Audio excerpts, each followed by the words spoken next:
welcome to Nintendo Nostalgia. I'm your host, Jacob Brush, and I'm joined by my co-host for the day, Mr. Traven Jonas Gumbessa himself. We welcome Traven, a long-time helper of the show, the part of our NOS Crew, the guys who are able to lean on to help us out from time to time. Ryan is not going to be able to be with us this month. He's just having a lot of some personal family issues, everyone. So that's why we have not been able to get an episode out the past couple weeks, and why for the remainder of this month, you'll definitely hear me with some different guests throughout the month. So, but Traven, thank you for joining me. I'm so happy to have you back on. It's been quite a while since you've visited the podcast. How have you been? I've been doing good. Happy to be on the podcast. Yeah, I think it's been, a year or so since I've been on? It's been a while. I mean, again, we had a bit of a hiatus there. Maybe dropped an episode here or there, but really just kind of went on a big long break, and then really restarted the show back in the fall with Ryan, and we trickle these episodes out when we can. So again, we apologize for being gone the past couple weeks, but we're back this week, and we hope you enjoy the content we're going to put out. But Traven, if you remember the formula, and this, I mean, honestly, this segment is kind of, it's, I would say it's named in your honor, because, you're the one and only person who ever showed me this game existed, and we played it a ton. But it's time to get into what we have been radical rexing about.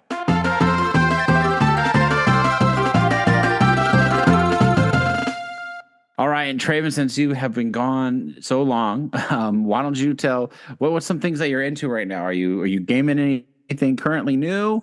Got anything you're excited about? What's going on? Well, recently, the new Endless Ocean Luminous game came out for the Nintendo Switch. That's right. So most of my Switch time has been spent playing that online. Played that quite a bit. As far as non-video game news, recently we just had a big solar flare hit the Earth. So the aurora was visible quite far south. And so where I was at just last night, I went out about sundown to go to kind of a isolated place in town, and there was no background lights or no light radiation or anything like that. So I was able to get a really good view of the aurora borealis as it was hitting where I live. So I don't know how. Yeah, I didn't even know that was happening, and now I'm seeing, like, you posted about it, and then all of a sudden I'm seeing lots of people posting photos. All over the world, like Europe and Tennessee, and you're in Ohio, and yeah. I actually have an app on my phone that monitors like solar flares and that sort of thing. I've been doing that for years. It's just sort of something fun to do. So when this happened, I kind of knew it was happening in advance, and I guess someone else must have been, there's people that also monitor like solar flares and stuff for fun too. So they must have let it loose on social media, which is how everyone else knew, because back last night when I was taking pictures, there's actually a bunch of other people at there was like a nearby reservoir that I went to get pictures. So there's other people that showed up to get pictures as well. So you say you need to be at a place that's like not around where society is, basically, to really see it. Yeah, you want the sort of the background lights to be as dim as possible, because there was like a couple lamp posts out there too, and you had to move away from those in order to get a really good view, because it's really hard to see with the naked eye. Like those pictures that you're seeing, that's not actually what you see. That's what your camera's picking up. So it's quite a bit more vibrant on your camera. So the pictures that I took that had like the colors, you could kind of see that, but when you take the picture, that's when it really starts to pop. Okay. Wow, that's good to know. And it's happening tonight too, right? Yeah, it should be happening, I think, all this weekend. So keep your eyes out you live in Indiana. I think you should be able to see it there. Keep your phones out. Man, what a year. Getting eclipses, getting aurora borealises. It's pretty wild. Okay, cool. Awesome. Anything else at all for everyone? Not really. Okay. How about you? So I have been Gaming wise, I mean, my life's just kind of everywhere a little bit. I've been dipping my toes since I've been on paternity leave. Just kind of dip my toes here and there in multiple things. I've been playing a little bit of Paper Mario Origami King, and I finally got to like outside the final boss of the game door, and then I like saved it, and then I haven't gone back to it in a couple weeks. Because then the artist for our show, Kyle, he keeps spam pestering me about playing all these different games. So like I've been trying out Corn Kids. It's only $6, which is a good game. I am enjoying it. It's basically like a glorified. I'd say it's like a glorified demo. There's only like 3 worlds, but it's difficult. It doesn't hold your hand. It doesn't show you. I mean, it tells you what to do, but it doesn't. Once you like get out of the tutorial, you're pretty much just on your own trying to figure things out. Um, and I do like the premise of Corn Kids. Like, well, one, it's totally straight from the 64. I mean, the graphics are Nintendo 64 graphics. The charm is there. It feels like a game that was made in 1999 or whatever. Um, but it plays really well. The controls are great. Um, it's different. It's not like you collect things, but it's not like Mario 64 Banjo Kazooie where like the goal is to collect one giant like gold like 8 golden pieces in a level. It doesn't do that. You collect all these little cubes and it slowly upgrades you. And when you get an upgrade, you can like go to more areas of a world and then like you slowly are like you're trying to get to the point to where you can like I think like take out a boss in the level and then you can move on to the next world. Um, don't quote me on that because I haven't beaten the first level yet, but I think I'm getting close to this boss, this like giant owl. There's definitely some things on the game that could be better and that need fixed, but overall, it's really good, and I think that's really impressive for one person making the game. And the other game I'm playing is as I just bought the Animal. I think it's called Animal Well. Yep, Just bought Animal that Well. yesterday. It's like a Metroidvania. Very very simplistic, honestly. It really is. It feels I don't want to say don't take this wrong. It feels cheap, but it's not cheaply made. Like it's just a simple you're not the main character is not this suited out armored warrior. Put it that way. You look like a little nugget just like walking around. But you get these fun upgrades and like you can um it's really and there's no combat really. You're not fighting anything. You're surviving. You can be killed easily by other animals, but you're trying to survive, and um, that's an interesting take. And it's really pretty. It's very pixelated, pretty, and it's very eerie. The music is very atmospheric, creepy, and then. But like I just like got to a point where I got a new upgraded item and you got kind of get that itch. You're like, oh, you get excited because you're like, oh, this finally can get me to you. You start thinking back at all the areas you got stuck on. You always get Yeah. stuck and then you move on. You just explore around. I'm like, oh, this will help me with this, and then now I got to backtrack and find this area and redo it here. Um, Sorry for baby noises, everyone. I'm on baby duty at the moment, but yeah, so I've been playing those. And I'm really honestly just kind of waiting for Paper Mario Thousand Year Door remake to get here. That's really kind of the big game I've been waiting to like. I haven't really let myself fully dive into any games when I've been on paternity leave to like just get obsessed and play nonstop. And I've been waiting for that. If I was still teaching the rest of this year and I wasn't on paternity leave, that would be like my Tears of the Kingdom game last year, my summer game. Last year when school got out, I bought my summer game and it was Zelda. This year it's going to be Paper Mario. So I'm really excited. I beat that game back as a kid when I first got it when I was a teenager. I got it for my 14th birthday. It came out in October 22nd, 04. So it's when it was my turn 14. I got it and I beat it and I loved it. And I haven't played it since. So I'm actually really, really excited to dive back in. So that's really what I've been Radical Rexing about. But with that said, Traven, today, this whole month, Ryan actually had this great idea. He wanted to devote the month of to Mega Man. And this was before, obviously, we knew that he had some family setback health wise that he had to take care of, but he wanted to embrace Mega Man this May, and we decided, okay, let's devote a handful of episodes. So the next handful of episodes you guys will hear will be Mega Man based, and Traven is the first guest to join us for this. And Traven brings an expertise in pretty much all things Mega Man, but especially the game. We're going to talk about the game, really not just the game, but the series in general. So we're going to focus on Mega Man Battle Network.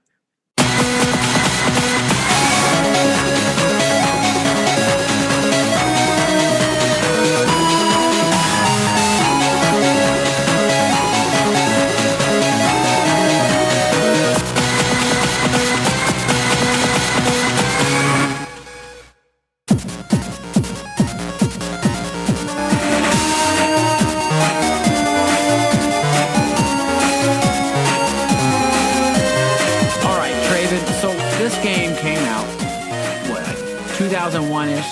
Yeah, quite a while ago. A long time ago. Game Boy Advance. Oh my gosh, Game Boy Advance. That's insane. Yeah, it came out in 2001. The first two.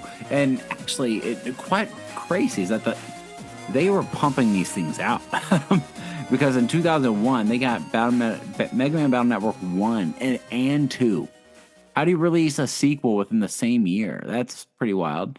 And then Mega Man Battle Network 3 came out in 2002. Mm-hmm. So, I mean, that's pretty insane.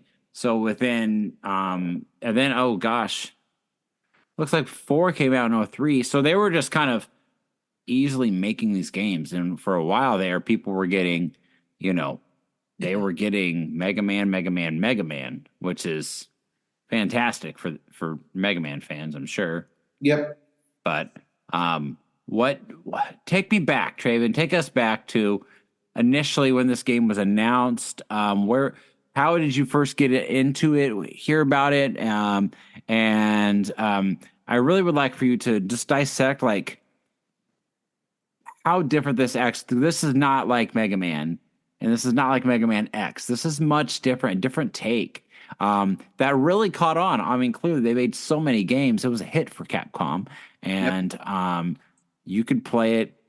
I remember my buddy was playing. I remember Brad playing a ton on his Game Boy Advance, and he had like the Super Game Boy for the GameCube, and he would play it on the GameCube, and you had to like connect your links and stuff. It was kind of futuristic thinking for a game because the game story itself was about like the internet and getting onto the internet everywhere, and that was really kind of like foreshadowing like the future of what really happens with the future today of how we can connect to the internet in so many different ways. But go ahead, take it away, and let's dive in to this game. So yeah, as you said before, Mega Man Battle Network was a game about basically it would predict. I don't know if it predicted Internet of Things, but it was very much futuristic in that device. Like everyone was walking around with these futuristic devices in their hands that you could call and email and text other people. And at the time, we didn't necessarily have that kind of technology. You had an AI companion inside they called it a PET, a personal terminal, and everything was connected to the internet. Even trees and dog houses and all this fun stuff was connected to the internet, because in the game, when you went inside these things, you could find specific enemies. Sometimes, like if you connected to like a fish statue, you'd find fish enemies inside, and things like that. You'd find upgrades. So the Internet of Things was sort of a gameplay component, and it wasn't quite as big at the time, but it definitely felt like it prophesized how that went. As far as actually the rest of the storyline, it's you don't play you aren't Mega Man, you're Land, but you play as Mega Man, who's his Navi, or kind of like his AI companion, who lives inside his personal terminal, which is kind of like a cell phone, as I stated before. And in the first game, it's Dr. Wily you're fighting, but as as the series progresses, you'll fight different antagonists. And so one of the big differences between gameplay wise is in your Mega Mans and your Mega Man X's, it's all a side scroller. It's all a platformer. You're shooting things and jumping. In Mega Man Battle Network, you're on these sort of grids. Each there's two sides, your side and the enemy side, and there's a 3x3 grid. And instead of getting abilities from bosses, you'll get their battle chip, which lets you use a one-time use of their abilities. And you get other battle chips as well, which is what makes this whole thing fun, because you get a folder of 30 battle chips, and it's kind of like you move around on the 3x3 grid, but every turn you draw a sort of hand of these 5 battle chips, like cards, and that's what you can use. And it goes a bit deeper than that as well, because some of these work off of each other. One of the battle chips is called Area Grab, where you expand your 3x3 grid with an extra 3 spaces to move in, and then you combine it with a sword that can maybe only strike one panel ahead, so you can move in on the enemy and strike them with the sword. And then there's also program advances, where if you combine, say, 3 cannon battle chips together of 3 different letters, you'll get an even bigger cannon. So it's a bit more strategic than your typical Mega Man game. There's still weaknesses, but they're elemental weaknesses, kind of like how the Zero series worked, where you had different elements and certain bosses would be weak to certain elements. There was wood, fire, aqua, and electric. And then also, those also played with the terrain in the games, where if you got style changes, like, say, if you used certain battle chips, you might turn into like one of the main styles they advertised was heat guts, which improves your buster attack and power and makes you a fire element. So then you could use a stage called like lava stage, and it would make everything lava, and it would hurt anyone that wasn't fire that touches it.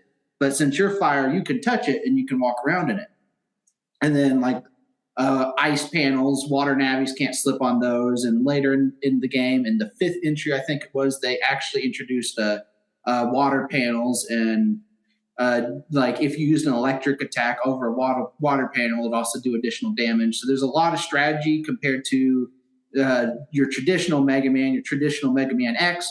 But at the same time, you're also moving around and you have to dodge. So there's still that skill requirement in play. So that's probably what made it so fun. It's certainly made it fun for me. And a lot of that customizing your Navi as well, becoming maybe a fire type specialist, or later in the game, they let you choose dark chips, which you'd lose like 1 permanent health, but you could use these powerful attacks. So that was the main difference between the main series and Megaman Battle Network. Yeah. So, I mean, I feel like you can correct me if I'm wrong, but I really feel like that this was just kind of a resurgence, like a rebirth of who Mega Man was, and a new way to show him to a new generation. Because I feel like you said when you started talking, that Mega Man had always traditionally been a platformer, and it had been a very brutal platformer. And then they made Mega Man X, which was even more brutal of a platformer. This was different. I feel like this was a bit more kid friendly. I feel like this was I feel like it's easier to learn how, and you develop a skill for it. It's not necessarily just run across and blast things and dodge attacks. There's skill, there's thinking, because it's an RPG, right? I don't know if it's officially classified as an RPG. I mean, it's a little bit of a deck building RPG, a little bit of an action RPG. I mean, technically, if you wanted to, you can beat entire battles just using your Mega Buster, charging up and shooting things. So it gives you a lot of freedom in that regards. I mean, there's a way you can customize your Navi where it just has a bunch of Buster attack and no really like card drawing abilities. So you could just fight like that if you wanted to. So, I mean, it wasn't just the game, though. I mean, this game obviously was a huge hit, but then, like, you just kind of referred to, you just referred to, like, they had a big play with, like, cards. Cards was a big part of the game. And It also I remember this being popular. It spun off into a giant manga anime. Yes. And I think that would have been on I want to say it was on like Fox Kids It or something was like that. it was like on the same Saturday morning cartoons that you'd have like Yu-Gi-Oh and Pokemon on. I don't That would know have if been it was WB Kids then. I remember it showing up mornings like that as well. Yeah. You know, and I can think, and again, I don't know for sure because I've never professed to be like this like ultra big Mega Man fan, but I can imagine that some fans of the series may have been a little let down or hard to have change, if you know what I mean. Mm-hmm. Like for example, you know, Banjo-Kazooie is a 3D platformer, but they come out a game for it, and I've been wanting one for quite a while, and it's just like this entirely different type of game. I could see that being unsettling for me, especially initially. Well, you even mentioned it, like your Mega Man's not even the main character, right? Mega Man's like he's a digital companion. Well, so there's the thing. It's like how in Pokemon it's always Ash and Pikachu. In Mega Man, it's sort of Lan and Mega Man. There's I guess this is like a 20-year-old game now, so spoiler alert for anyone who cares. But technically, Mega Man is Lan's brother. Like Lan's father sort of digitized Lan's brother who died and turned him into Mega Man.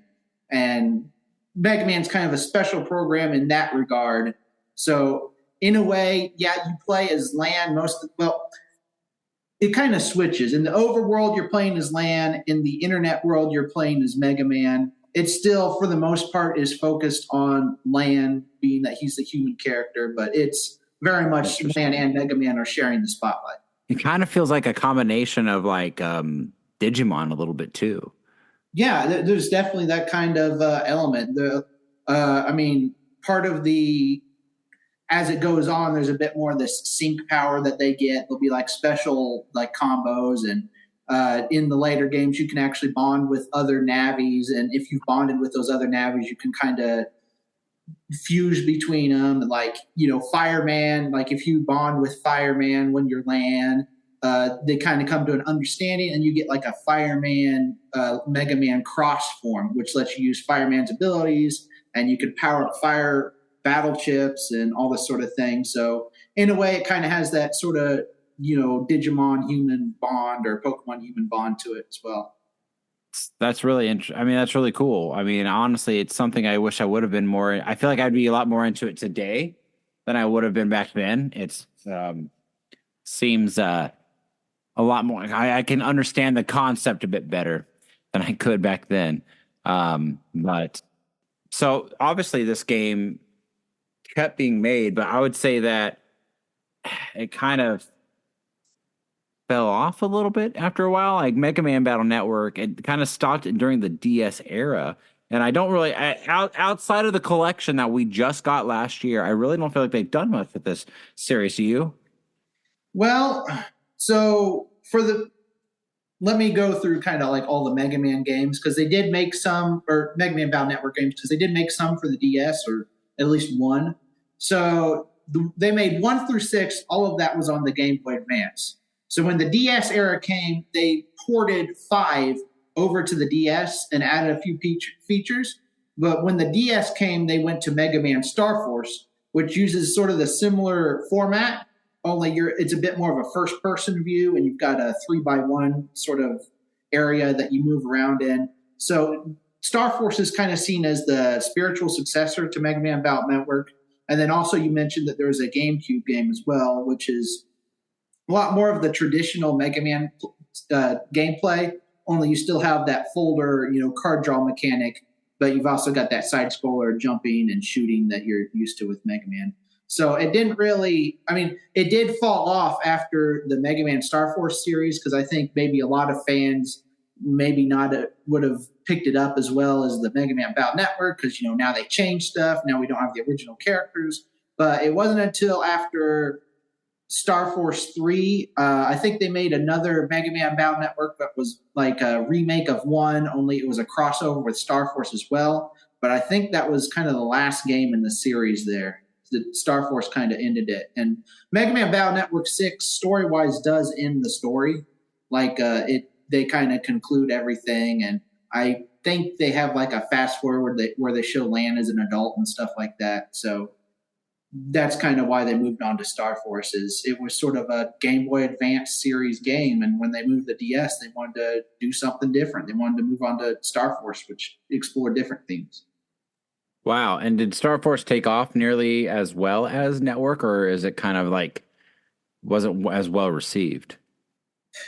No, it didn't really take off as well. I mean, while Mega Man Battle Network had, toys and games and a card game and a TV show and all this sort of stuff, Mega Man Star Force, I don't think really had any of that. I think probably by the time that 6 came around, 6 is one of the best games, if not the best game in the series, but everyone was kind of, that new game sort of feeling started to wear off and people are getting a little over it, and Star Force came around, and I think, it didn't do quite as well. It had some neat mechanics and stuff like that, but it just didn't take off like Mega Man Battle Network did. Well, and then it seems like Mega Man has just kind of gone back to its roots, and anytime we do get a game, it's kind of a platformer right now. What wasn't Mega Man? Was it 13, the latest one that came out, or something like that? It was 11. 11. If I remember correctly. So again, don't quote me on. I'm not the biggest Mega Man follower out there, but yeah. Now we have the collection of a traditional Mega Man. There's like 2 collections of those, I believe, and there's Mega Man X, and then there's Mega Man Battle Network, which is available. Did you get the collection? Yes, I got the collection. It's actually a very good collection for anyone who wants to pick up the Mega Man Battle Network series. They added a lot of stuff that was only exclusive in Japan, or things that had weird unlock conditions. Base Cross, which if you guys know Base from the Mega Man series, in one of the games, some of the later games, you get a special like cross fusion with Base that's super powerful. That's added in. And they added in a special feature that there was like e-reader cards in Japan that lets you change your Buster weapon. And that's huge because normally you're only allowed to change your Buster weapon when you get a new style. So you get total of 6 different Buster weapons a game, and this adds a whole set of new customization onto a game that already has a ton of customization. So if you're even like remotely interested in Mega Man Battle Network, that's definitely the collection to get. Very nice. Well, very good. Thank you, Traven. I really appreciate you coming on, just kind of explaining about this series. Again, I wish I had better base knowledge of it. I know he's represented even in Smash, like when you get to do your final, it's got a bunch of different iterations of Mega Man all coming together for their final Smash attack. Just spoilers there, so if you haven't played it yet, you should have by now. But, fantastic. Is there any place that people could find you, any content you put out, or follow you anywhere for anything you may do? I know you're not too much on the social media, so well, that's totally fine. I don't really have any social media to speak of. That's fine. You live in the shadows and you pop up here and there for us.